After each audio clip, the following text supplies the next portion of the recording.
Hello everyone, I'm Dr. Beatrice Hippolyte and this is your world.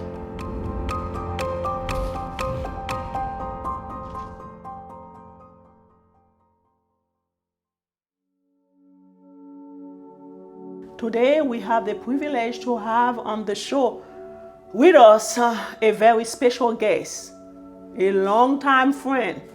So we have with us Mr. R.Villarson. Mr. R.Villarson is a licensed social worker. He runs his own personal business. Maybe, he will have some time to talk about his business, throughout the show. But today he's here to talk about a very, very specific topic. We're gonna tap on social integration, right? Yes. But social integration, there are so many different ones. You have health integration, you have hospital integration, there are so many community integration, mathematical integration. You have so many types of integrations. But today, we're gonna tap on immigration integration. So walk us through that. Yeah, I have to say thank you for having me this evening, and it's a great opportunity, and it's a pleasure to be here. We, like you say, social integration refers to the process of bringing people together from diverse background and culture and identities to form a cohesive and inclusive community. Within social integration, we are talking about immigration integration. Immigration integration is the process where people coming from other countries, other countries, where they live everything they have, and they come to a new country. To migrate in foreign other countries. Exactly. So, and when they get there, they have different type of situation that come to them. So they have to understand what's going on in the culture. For example, you have 5 type of immigration integrations.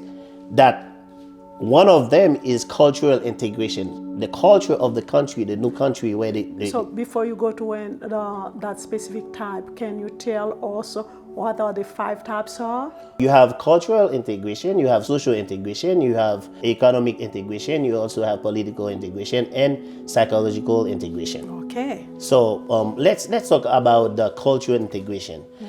The cultural integration, when you leave your culture, you move from your country to another country, you leave your culture to go to a new culture where you need to adapt and learn different way of doing things, because the way they used to do things in your country is not the same way they're doing it here. For example, one of the things that we have as a culture is we have couple punishment, for example, is one thing that in the United States. When you say we have, you have, so who are you referring to?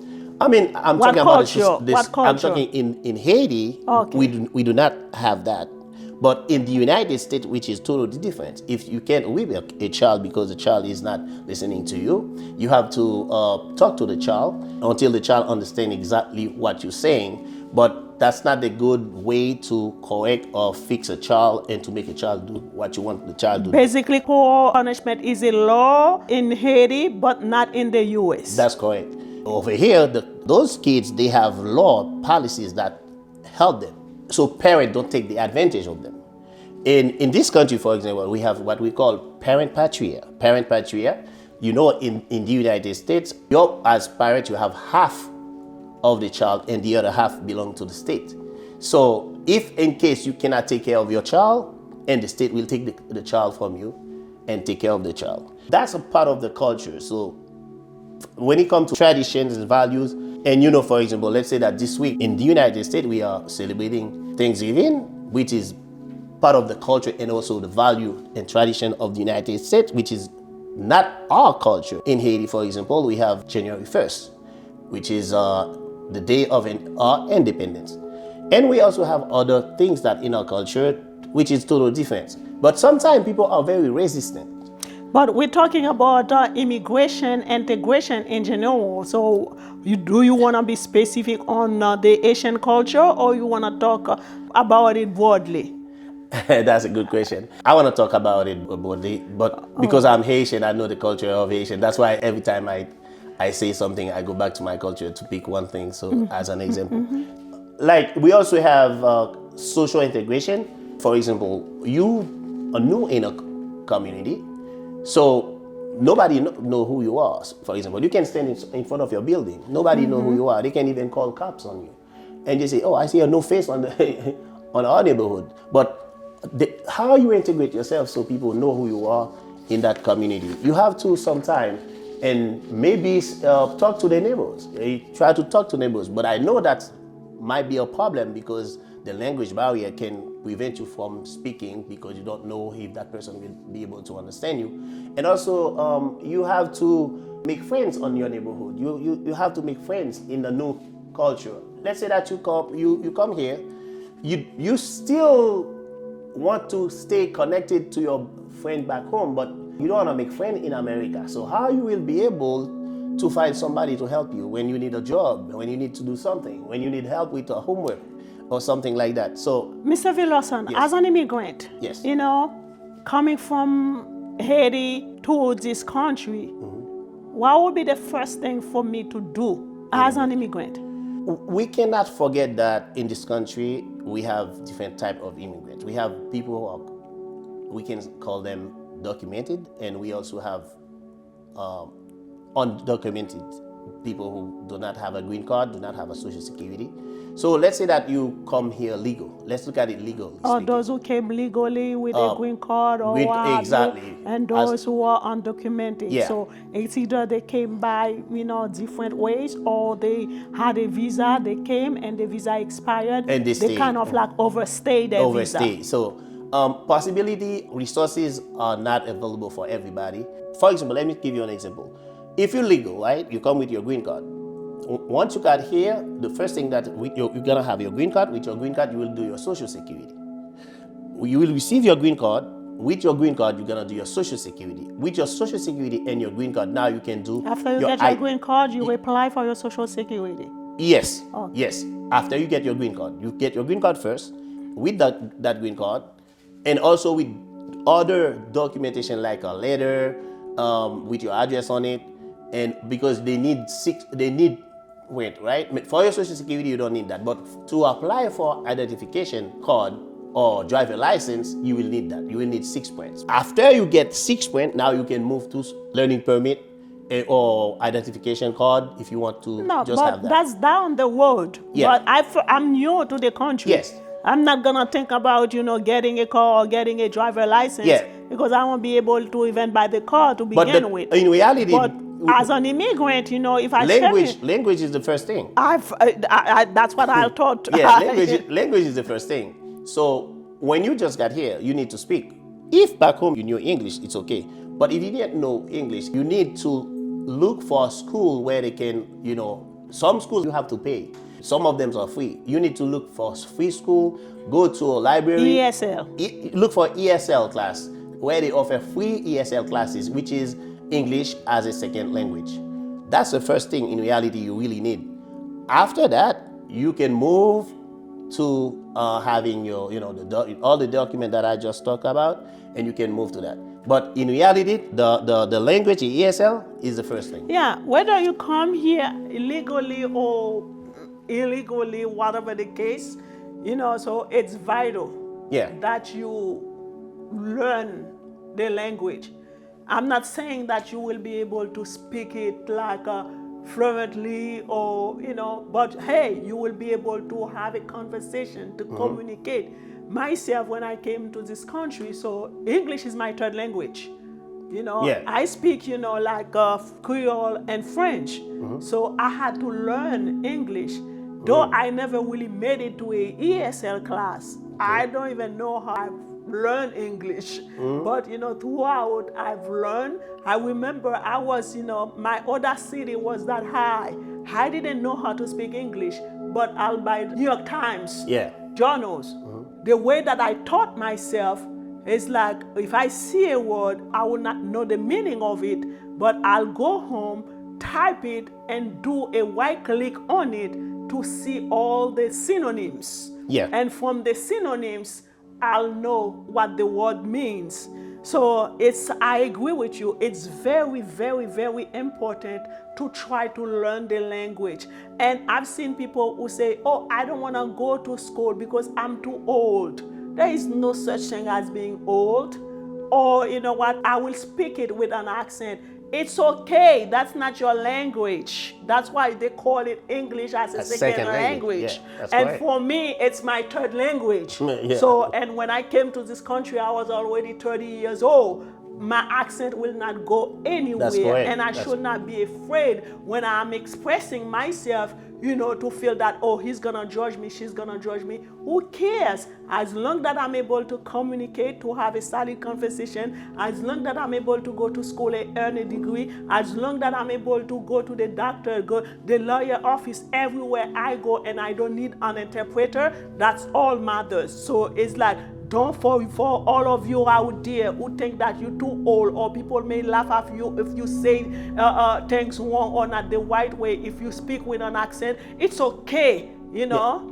Yeah, so not only include friends and neighbors and colleagues, and you also, when it comes to economic integration, having access to education and employment, real estate investment, and open your own business, what we call entrepreneur. So to integrate in this society as a new person, there's a lot of steps. You need to go to school, like we say, go to school, take a GED, start with GED. After you get GED, if you didn't have it. If you don't have it, if you didn't have your high school, I didn't need one when I came to this country. Yes. Now, if you didn't finish your high school, you can still, in this country, one of the things, for example, in the United States, if you didn't finish high school, there is no such you too old in here to continue if you really want to do that. If you really want to do that, you can go to school, get your GED, and if you plan to go to college, you can go to college and meet your dream right there. Not only that, the GED for those who need to go to school, and also they have ESL classes, and you can take ESL classes. So that ESL classes will help you to get a CNA training. With that CNA training, now you get a job. You will get a job. Now you will be able to speak, and you will be able to apply online. You will be able to navigate a system, navigate the culture of this country. After you kind of like you go to school, you learn how to express yourself in English. So if you didn't have a GED, so you go and take the GED class, and those skill trade like CNA, HHA, what have you. Exactly. And so you start with those. I've seen people who sometimes believe that, oh, you know what, I'm not gonna do this, I'm not gonna do that, it's beneath me. But what you may point as being beneath you, if you were to do it, that will later on give you some financial stability, you know, to grow. So it's like from there, and later on, if you opt to, you know, to go to college, then you can go to college. But don't never think that, you know what, I'm not gonna do that because it's beneath me. Because, you know, while you may choose not to do a CNA or a home attendant or a janitor, whatever the position, you know, you choose not to do it, you know what's gonna happen to you? You're gonna be financially dependent. That's correct. If you were to live in my house, I would not like, you know, for you to depend on me financially, you know, forever. After I give you at least a 6, 7, or up to a year, I want you to be able to move on your own. That's correct. That's why when you come here, you need somebody to give you orientation, to tell you what you need to do first, what you need to do second. And you need to take those advice. Don't take them for granted, but they're very important. But one thing I gotta say, you will find a lot of people come to you to give you advice. You need to assess them, process them, and see which one is the best for you, and see which one is, because some of the people, they will not give you the best advice. That's correct, because they will feel like if they give you the best advice, you will surpass them, and they don't want that. They want you to stay at the bottom, and they want you to stay with. That's pure jealousy. Yeah. So I know people who came from their country, for example, and they come with a high school diploma, but other people tell them, no, you need to go back to school to get a GED. No, you don't need a GED. You already have a high school diploma. All you got to do is just go to college, not not going back to school to get a GED. Allow me, I'm not correcting you, Yes. but I want to point something out. This country has 50 states. That's correct. You know? Yeah. And each state move differently. The state that I'm living in, which is the state that I went to college, when I came here, you know, I went to one of the city colleges to inquire about how to get into college. And I was told I have to be a resident in this state for a whole year. If I didn't graduate from high school here, I will need a GED. But if I graduated from back home and I already have my high school diploma, then TOEFL was required. Okay. So you don't just go to college when you come with your high school diploma. You have to take TOEFL.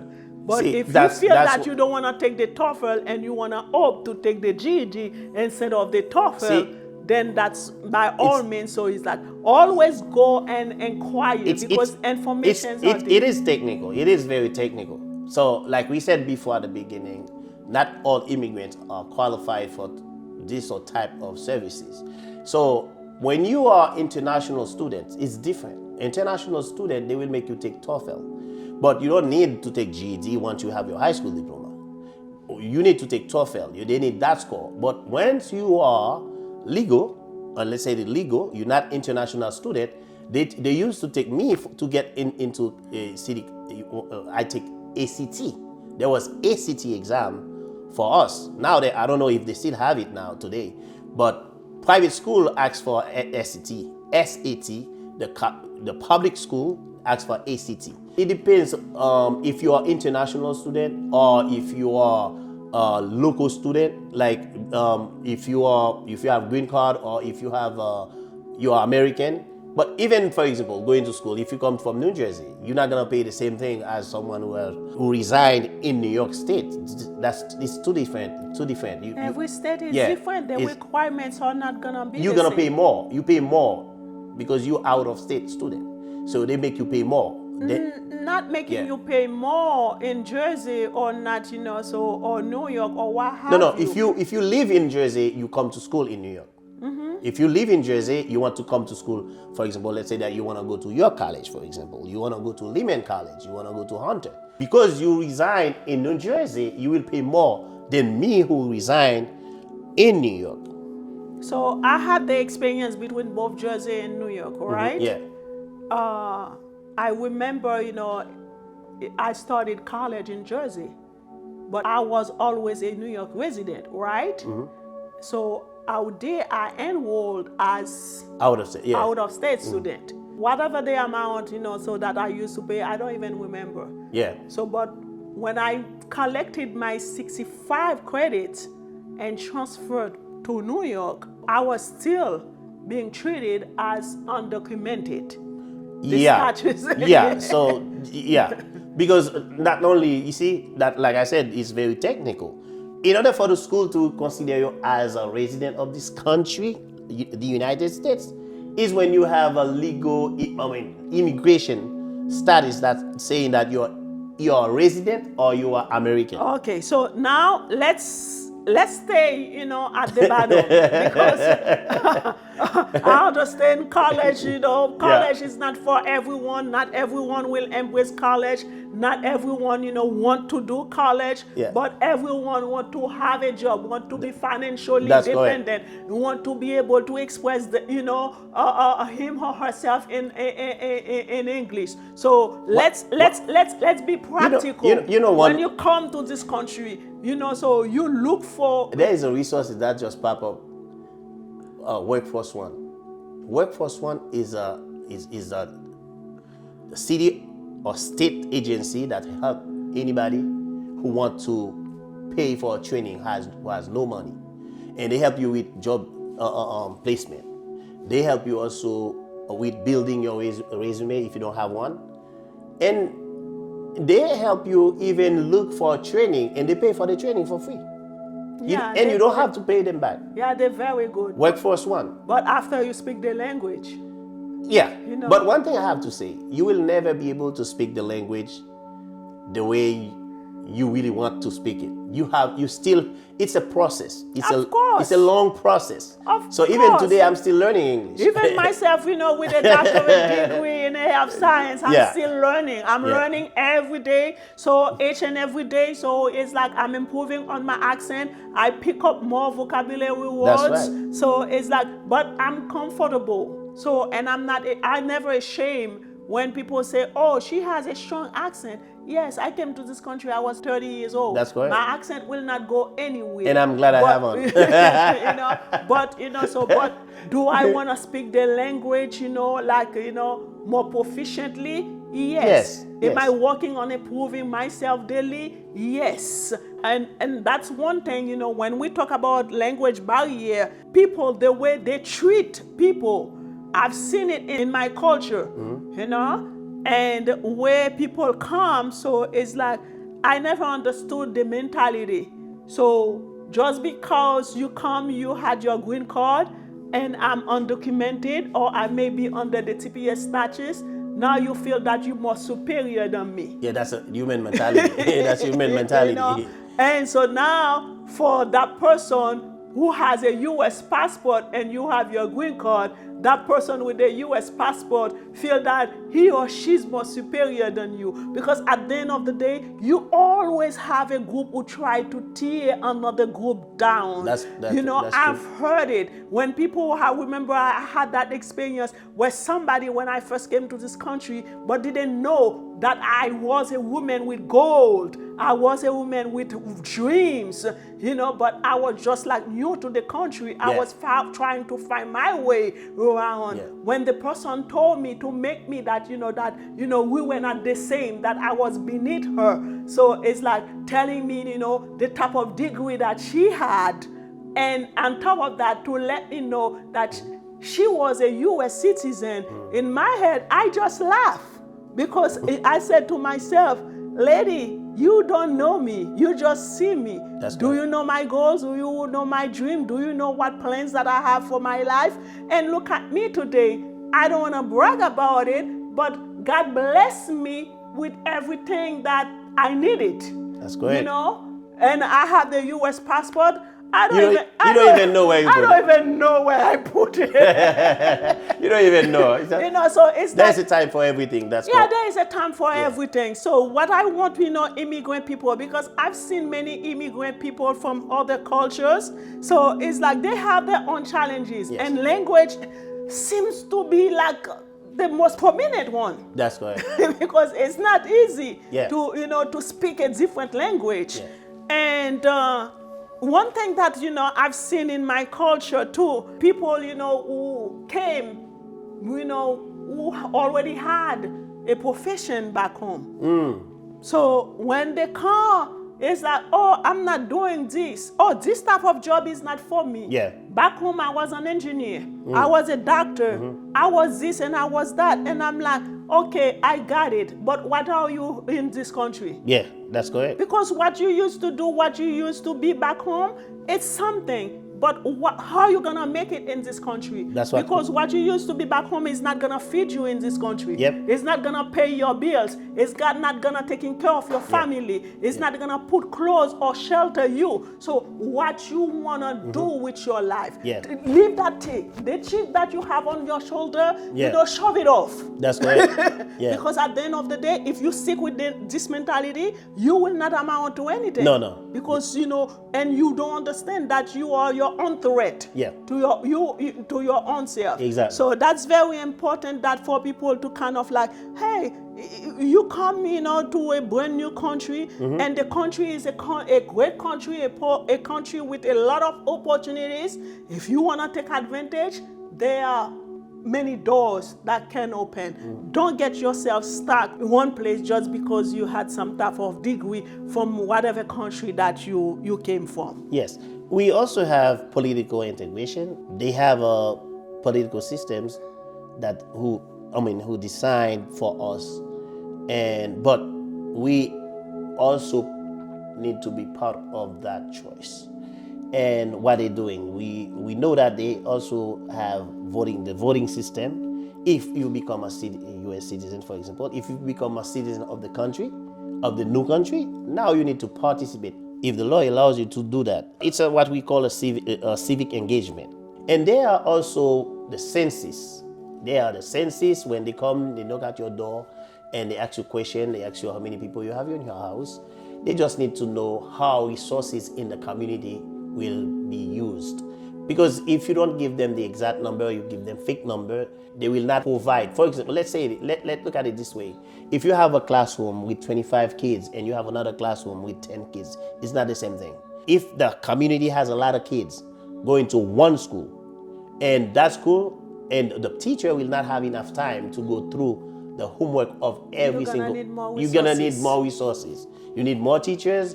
That's why they're doing the census. They need to know how many teachers they need, how many police officers they need for the neighborhood, and everything. So, and that's why census is important. It's not like to know if you're legal, if you're not legal. They're not checking on that. They're not checking on if you're legal or if you're not legal. Knowing the law of the new country. Oh yeah, that's very important. Because you come from a different country, wherever that you may come from, China, Canada, France, you name it, Haiti. Yeah. Now know that, hey, this is the U.S. That's right. So know the law of the country. I'm glad you bring that up because some immigrants, for example, they keep doing things they used to do back home. For example, cross the street anyhow, and if you need to use the bathroom, there's no bathroom, available. They just try to use hide behind a tree or something. Dump trash anywhere.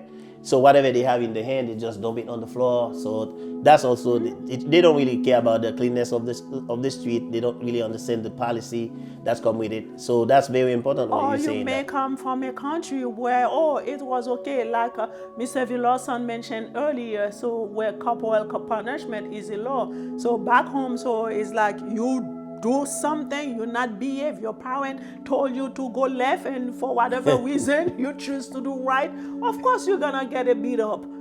But it's okay because nothing will happen to your parents. That's in your country. In your country. Yeah. So that's the way the country moved. Yeah.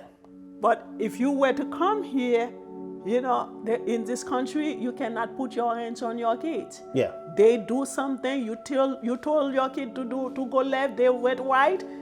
Sit them down and have a conversation. There are other ways that you can punish them.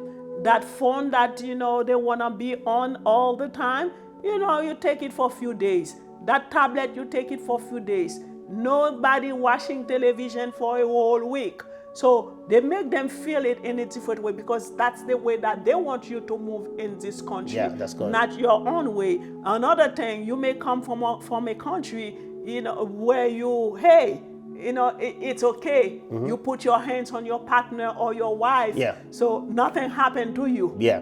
Not in this country. No. In this country, you put your hands on your partner or your wife, so I'll have you as a resident at my work. I wish your husband is not listening. No. I give him that. He's decent. Okay. He's decent. So psychologically speaking, I just don't want to welcome any of those people in here at my job. Yeah, psychologically speaking, I don't know if you heard that before. Some people who are living here, they don't like where they live, but you gotta make the place where you are your own.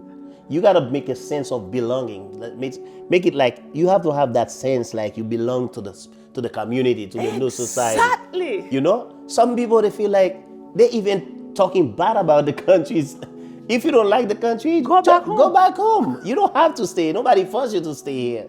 So you left home because of what? Because of better opportunities. Okay, so now you come here. You get that better opportunity. So now you don't embrace it, or you embrace it, but the country that provides you that, you don't even embrace that? Yeah, I don't get it. Don't get me wrong. I understand, as we human beings, yeah, we entitled to get angry, to be frustrated. There may be certain things, that are going on in this country that don't align with your vision or Exactly. the way you want things to be. Yeah. I understand that. But to talk in a way that you hate this country so bad, and you want, apparently some people, the way they talk about the country is like, hey, is that even a country? If you, I know this is not my country, I should not be talking about that way, Yeah. but this is the country that welcomed me. The country that make you the person that sheltered me for 20 years. Yeah. And the country that gave me so many opportunities Yeah. to even have today.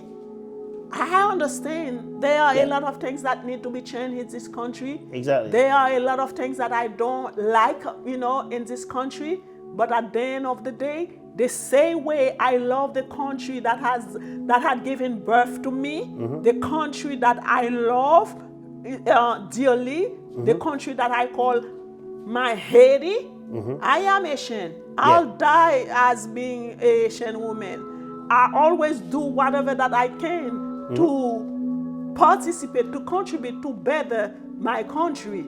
But at the same token, so the same way I love Haiti, I should love this country as well. Because that's become your second place, your second country, by the way. So now let's talk about the 5 factors that that's influenced immigrant integration. So first of all, let's take a look at language. Language proficiency, ability to communicate in the host country's language. We talked about it before. We tapped on it before, but if you refuse to go to school or to a training where you can training school where they offer free classes for GED, you will end up staying exactly the same way you came, and also you will always need somebody to escort you to any agency where you're going to, and you will need someone to read your letters. You will not be Independent. Independent. You will always be dependent On someone to tell you what the letter says. Even moving in life, okay, you probably let's look at it this way. Because you don't speak English, you can do this, you can do that, you can go to school. There are certain jobs you can do, but that's limited, very limited. In case they send you home, it will be very difficult for you to get another job. And when you just got here, a lot of people are available for you to help you. But after 1 year, 2 years, it's not the same thing. So you're not gonna find everybody. And it should not be the same thing if you're not a child. That's correct. So the language is very important. That's one of the factors. And also education and skills. We do know that a lot of young people coming from places like, let's take a look at from Asia, Europe, and some part of Africa, for example. They come, I can give you an example. There's a Chinese guy who came to my house to install one of the AC. He doesn't speak English at all. He used Google and used his phone and talked to me. But when I asked him, how long have you been in this country? He said, oh, I just got here. But you know what? That job he's doing, they pay him $75 an hour. Because before he got here, it's true, he doesn't speak English. But back home, he went to trade school. He know how to do all these things. When he comes to this country, since they need his value, whatever skills he has, now he can sell it for what he wants. And he can do it and do it well. A lot of young kids, I don't want to be too specific about places where they come from. They come here with nothing. You know, when you come here with nothing, no skills, no ability to do anything, that's exactly, you will get the lowest job. Mm-hmm. Yes and no. Okay. When you come here with nothing, it's okay. Mm-hmm. You know, it depends on the child's age. If they came here, they were like 15, 16, 17, 20, I got that. Certain countries, so you may not have it. I was privileged, back home to be working as, for the city. I was a city employee. Mm-hmm. I worked for both the national and the TV station. I was a accountant assistant, work as a secretary, and I was a show host. That was the privilege. I had a degree back home. So when I came here and knowing that, like the mentality for Asian people, wherever that we go, education it seemed to be the only thing that we know. That's why even according to research, nearly 84% of Haiti, like most likely Haitian, the yeah. second generation, have a higher degree. Because it's like, that's the expectation. Your parents, the people around you, even when those who came here were married, so their spouse will force them to go to school. I've seen couple whose husbands say, you know what, you go to school, I'm gonna taking care of the kids. And after the wife complete her degree, the husband now will they rotate. So it's like we value education. We know education, in our culture is the only game that we can gamble with without losing. That's correct. Not only Haiti, some other places in the Caribbean also. But those kids that you mentioned who came without nothing, so it's okay to come without nothing. But it's not okay to be 30, 40, and 50 and still don't have anything in a great country like the US. So when I came, I basically had to start all over. My first job in this country, Mr. Villarson, was at a dollar store for $3.75. But what I'm trying to say is that some of the skills that you have back home, you can trade them when you come here.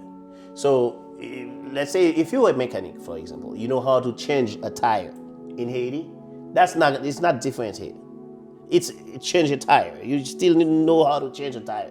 If you know how to fix a motor of your vehicle, you can change a brake, for example. But you know how to change the brake in Haiti. Even if you knew it back home. You come here, you still can change the brake because the brake is still the same brake. But what I'm saying is some of the stuff... But you cannot just go and have a job because no place will hire you just by having faith in what you said that you know. They will train you, so it will be much easier for you to get it. But they still will train you because any mistake that you make is going to fall on them and nobody want to get sued. That's true. That's true. But it's easier for you once you have a trade. For example, I have a guy who came from Haiti. He was in this country with no green card. He has a TPS. But you know what he can do? He can repair your kitchen, your bathroom, and he can fix the electricity. He can build anything for you, right? That's what he used to do it back home. He does ceramics. So when he came here, he got a lot of jobs. Like you need to do the kitchen, you just call him. You give him a call, he come and do your kitchen for you. And Mr. V. And you don't have to. He doesn't have to have a social security for that. Mr. V. Yeah. I understand that. Yeah. But bear with me. So all those stuff that you say the guy is doing, it's not. There are some places, where you live, he may not be able to do that, and it's still not appropriate because. Let's say, for example, you have that guy, you have some electricity issues going on in your house. You call him, but he's not licensed in that domain in here.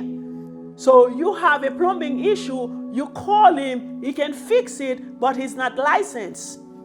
So we want to encourage people, whatever skills that you're good at, even if you knew it back home, but when you come here, try to get a license into it. Like where I live, for example, it's like I may live in this town and you live to the town 20 minutes away from me. If I need a plumber, I have to have a plumber who has a license from my town.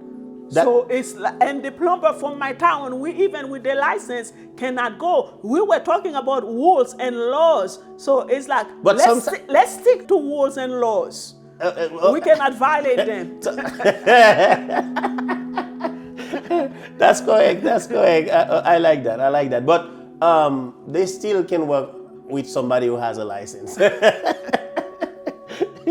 Okay, so also social support network. For example, you have family, you have community organizations. Let's say churches, for example. Churches is really a big one. I always advise everyone who just got here. It doesn't have to be church. If you don't go to church, I can't force you to go to church. But it can be any religious organization. Find a community that you can belong to. So that's gonna help you, because they always ask you to stand up if you first time coming here, and when you stand, you tell them your name, and they're gonna sit with you after, to get your information, and that will help you. You tell them how long you've been here, so where you will live, and who your family is, and you make new friends too. And I don't say that if somebody needs a boyfriend or girlfriend, can get it there, but that happens sometimes. No, church, group in the church. So believe it or not. So it's like we deal with people, everybody is different, but you tap on a very important point. All my life, I've always been a church person. And back home, so I used to be big on church, and I used to get involved like all the time. When I came to this country, not only because I was looking for the social support or what have you, but faith rise. It's always good to be in community. To be around people that can lift your spirit up. That's correct. To be around people, even when you don't need anything from them financially, but you know that you can have a solid conversation with. Like you mentioned, from them you may get a reference. Some of them may know somebody who have a babysitting job, or a job that does not require no skills for you to do as being a newcomer in the country. That's so correct. It's very important. I'm part of a choir, so I hope that the maestro is not watching right now, because they always say I don't know how to sing, which is true. But I love my choir. I love the people in my choir, of course. So, and I'm pretty sure that, so it's like I have my own personality. Some of them may like me, some of them may love me, some of them may not, but it's okay. But at the end of the day, when I'm around them, I don't really care, who love me, who like me, who doesn't like me. I just embrace everybody as a family, because I love them as a family. Yeah. And believe it or not, I may never express, my gratitude to them, but I know they have played a major role into the Beatrice that I am today, or, not to use the title, into the Dr. Hippolyte that I've become. So, it's a good thing. Yeah, I mean, like you said, even going to a birthday party, if you just got here, your cousin, your friends, people ask you, let's go to, I have a birthday party I'm going to, you go with them. That's how you meet. You never know, you're probably gonna meet one of your old friends there.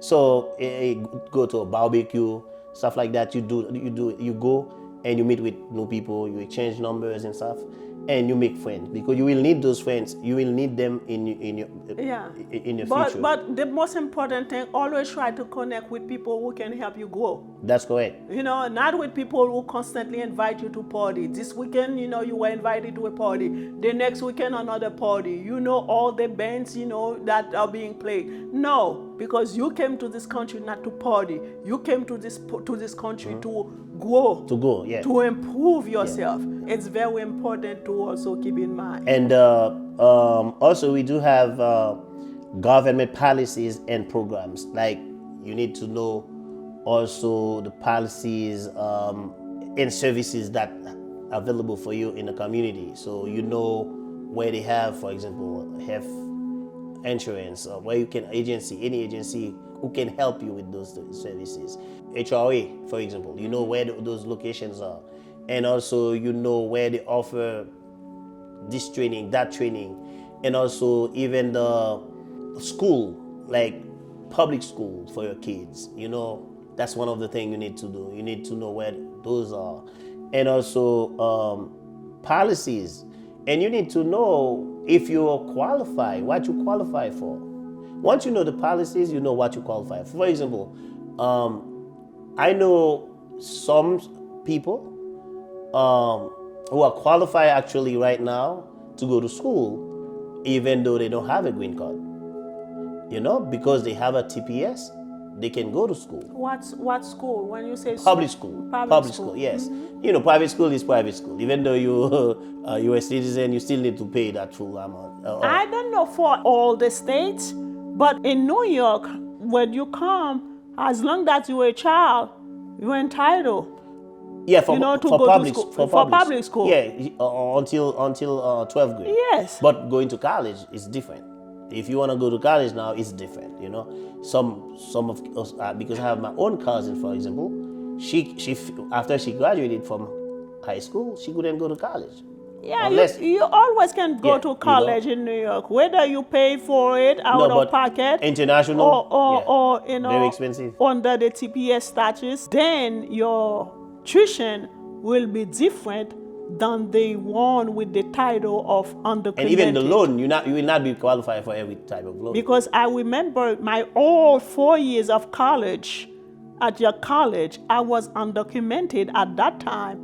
My tuition used to be $5,555.55. I always remember that amount. While other students for one semester, while other students were paying half of it. That's correct. You know, so it's like sometimes, you know, I feel it, but I never regretted, you know, invested in myself that way. And also, you know, as immigrants, you face some type of challenges. In for example, you got a language barrier, and you know that's a big problem when you come here. That's why we were talking about it, and we were advising every immigrant who come here, go to school for ESL classes, which is not English as a second only language. It's very important. Not only go to school, but learn the language to the best of your ability. And because it will never be perfect. So every year, every day, every hours, you're gonna learn something. Hang out with people that can lift you, people that can help you grow. Not people, that will tear you down. Like I said, be around people that have have goals, people who have determination, people who have visions. So it's okay. If you choose the group of people you wanna mingle with. Because myself, if you don't have vision and I'm around you, you're not going to encourage me with my own visions. If I want to go to college and you want to party all the time, so of course you're not going to encourage me to go to college. Because at the end of the day, you're going to say, what's for? You want to act like brand new? No, I'm not acting like brand new. I know what I want. And it's like by kind of like elevating yourself to some level, you don't know how many people you can empower. I don't know. So it's like how many people I empowered with the Beatrice that I become. Because I know I braved so many storms in life to be where I am today. So I may empower people that I don't even know.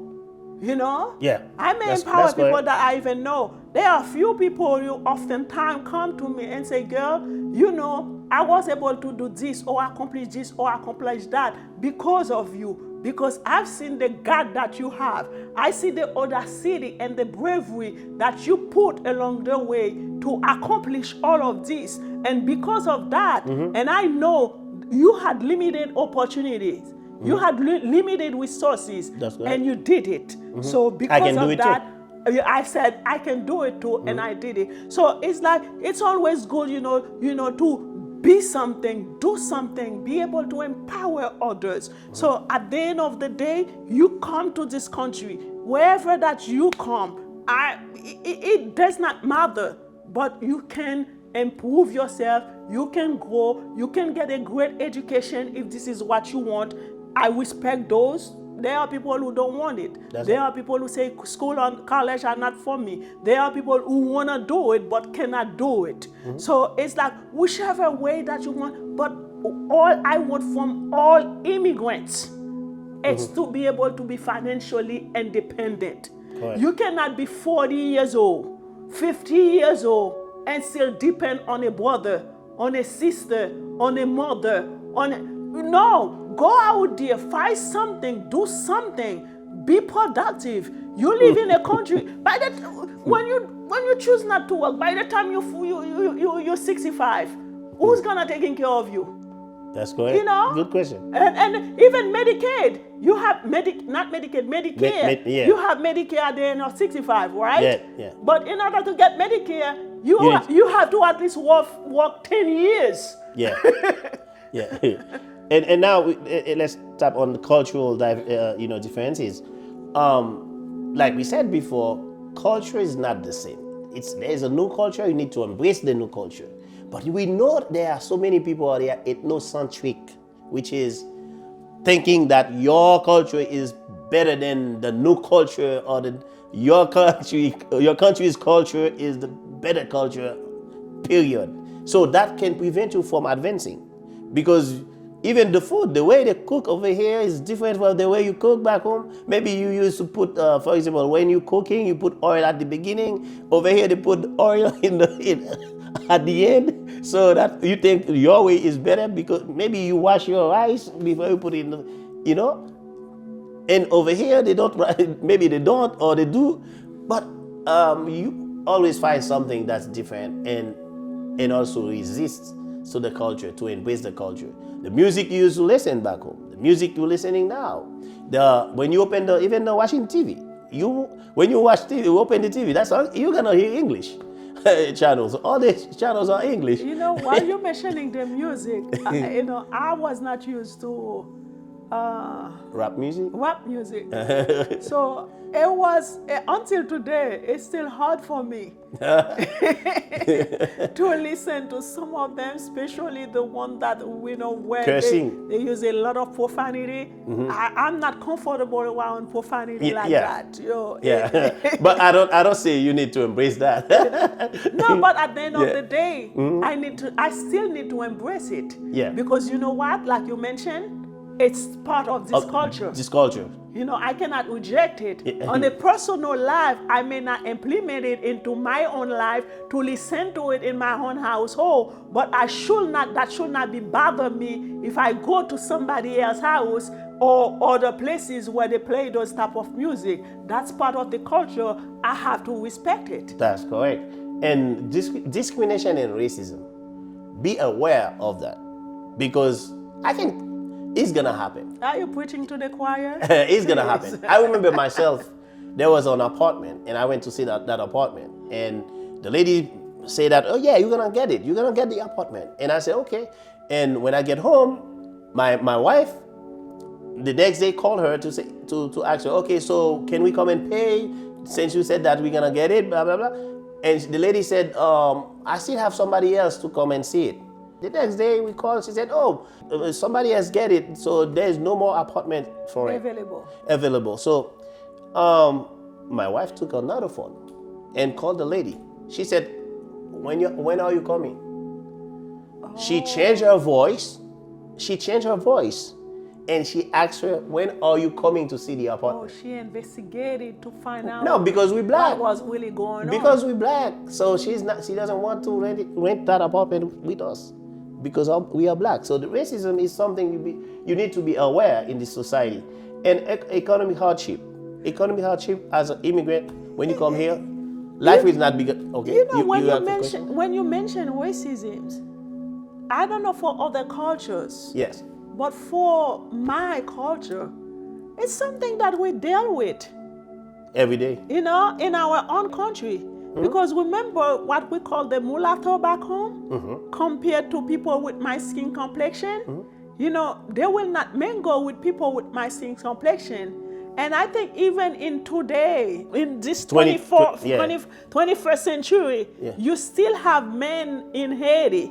It's unfortunate, when you see people get into relationship with people with lighter skin complexion just for validation. So that may bother me, to some extent, but at the end of the day, what can I do about it? I think, because I've seen it, I lived on it.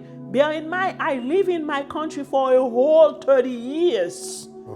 So I was not a child when I came here. Yeah. So I had a life back home. So, and I think, that's how, so it's like it was kind of easy for me to embrace The racism. of the racisms and all other To understand it. to understand it and embrace it, as well as all other shenanigans, that I've experienced. Okay.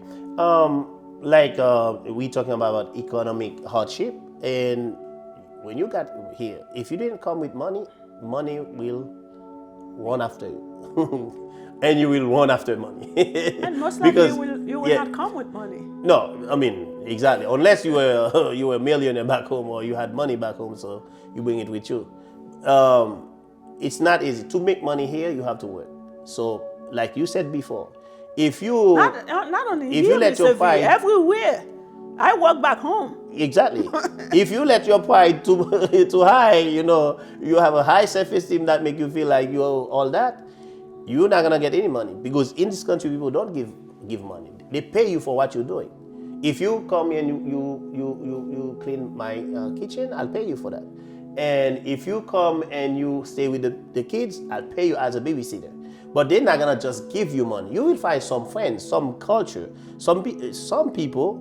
They're still doing it, but it's not a country where you can find somebody come and give you 500, give you 1,000 or 2,000. No, that you have to go and work for it. And for that reason, all pride that you have, like make you feel you all that, you can do this, you can do that, you have to take that out. I agree with you 100%. And I told you, earlier, things that I used to do back home. But when I came to this culture, being undocumented, so when I first got my first job for $3.75, it was a blessing. I took on that job, so it's like 12 hours a day. So I worked my way out. After 7 months, I left that job, found something else, and I got to a point. I remember there was a semester that I was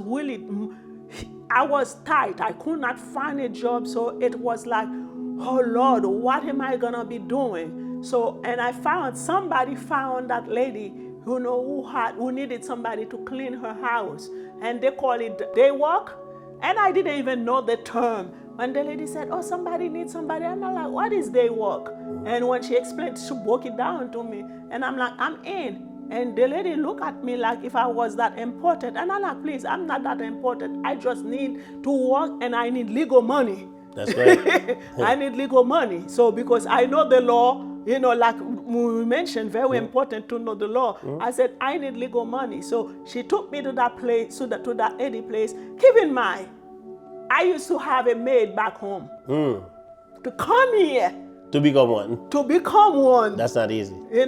That was not easy. But I didn't let that get into me. That's because right. At the end of the day, I said to myself, I would rather go into somebody's house and clean that person's house and collect my money. The $3,000 that I needed for my, to pay for that semester, I was able to collect that money. And boy, if I tell you, when I look at myself, I look at my degrees and I'm proud of myself.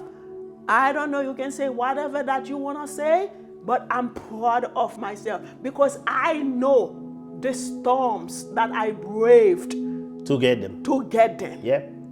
And also homesickness and isolation. These are the homesickness is, let's say that I said, oh, Dr. H, let's go to the mall. Oh no, I'm not going outside. And you stay home, you don't want to go outside to meet people. You always believe that, oh, there are too much people at the mall, too much people at the party, too much people at the park. You isolate yourself from other people. And now you also isolate yourself from opportunity once you're doing that. You isolate yourself from opportunity. So now let's move to best practices for immigrant integration. So we're gonna have to wrap up too. But I think that's the end of it. That's the end of it? Yeah. Okay. Yeah, so best practices for immigrant integration. So, language training, like we said before, cultural orientation, job training and placement, mentorship and body system. Like you always need someone. You always need someone to guide you because you just got here. You don't even know how to take a bus, how to get on a train or something, how to buy a metro card. It's a training. It's a training. Yeah. That's why they call it integration. Integration. Because you are being integrated into something new. And you mentioned the Metro card. Yeah. So it's like you don't know how to get there. Wherever that it's a process. Wherever you came from, they didn't have probably the same system in your country. In this country. Yeah. So you have even laundry. Doing laundry. Even doing laundry. Exactly. You need to learn how to do laundry. Laundry. If I tell you until today, I still don't know how to do laundry. Because you pay.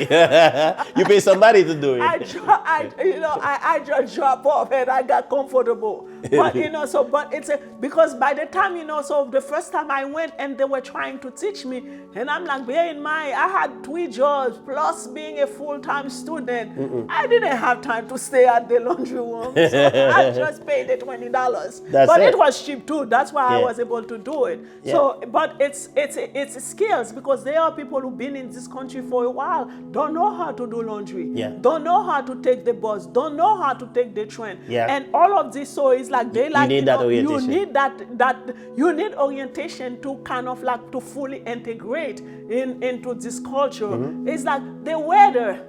Wherever that, exactly, people, what to wear. Yeah, for those who came from, like a culture with the same climate as here. So, hey, more power to you. But for those who came from a country like mine, tropical. Back home, it's summertime. We have only one. It's summertime throughout the year. So when you came to this country, so now you have to kind of learn how to dress. Exactly. Properly. To culture, different culture. Yeah. And access to healthcare and social services. So that also you need somebody to help you with that. You need someone to take you to that agency, to take you to this agency, and also help you to know how to apply for services, apply for those type of benefits, because you don't get used to not only the language, also those type of forms. So, and also some of them, they ask you to do them online. If you don't know how to do it online, it's another problem, because you don't get used to English and the computer. Now you have 2 problems. So, but one thing, for those who may be computer illiterate, I don't know for other states, I'm only speaking for New York, the public libraries, they offer computer classes for free. Yeah. And when take advantage of it. And even, some information that you may not know, you don't need to be a church member. That's one thing. That's one beautiful thing about church. You don't need to be a member of that church. No, you don't have to. The minute that you step in, they embrace you. They embrace you, and whatever information that you need, they may not be of of assistance to you at that moment, but they will guide you to the right place. Use the church next to you, even the precinct. There are something that you may need. Don't be afraid, because the cops will not just look at you and shoot you. No. When I used to live, in the city, I needed information. I nicely enter a police station and I'm like, oh, officer, how are you? I need this and that. And the good thing, the minute that I open my mouth, and they heard my broken English, they knew that I needed help, and they made themselves available to be of assistance to me. So we have a lot of resources around, so it's like, and use one another. So don't make it like you too big or you too low or you too. No, use one another. Use the people around you. I'm not saying if somebody is trying to make you feel less than you're supposed to be, to stick around just because you have need for certain things. No, I'm not saying that. If you go, somebody is trying to put you down, call it a day. But at the end of the day, there are help available. Look for them. You come to this country, know that you are an immigrant, and as immigrant, you came to this country for better opportunity. Work hard, to succeed. Because if you work hard enough, trust me, you will make it. So, Mr. V, it's a pleasure. In every good thing, there must be an end. Yeah. And that's the end to our show. Yeah. But before we even leave, I want to leave people with 2 or 3 resources. We have the International Organization for Migration. Check them online, see what they have to offer. United Nations High Commissioner for Refugees. Check them online, see what they have to offer. And the last one is National Immigration Forum. Check their website and see what they have available. So, Mr. R.Villarson, I know forever now. So thank you for coming. I really appreciate it. You look good. Stay blessed. Thank you. It's a pleasure to be here. It was with you, Dr. Beatrice Hippolyte, with your world.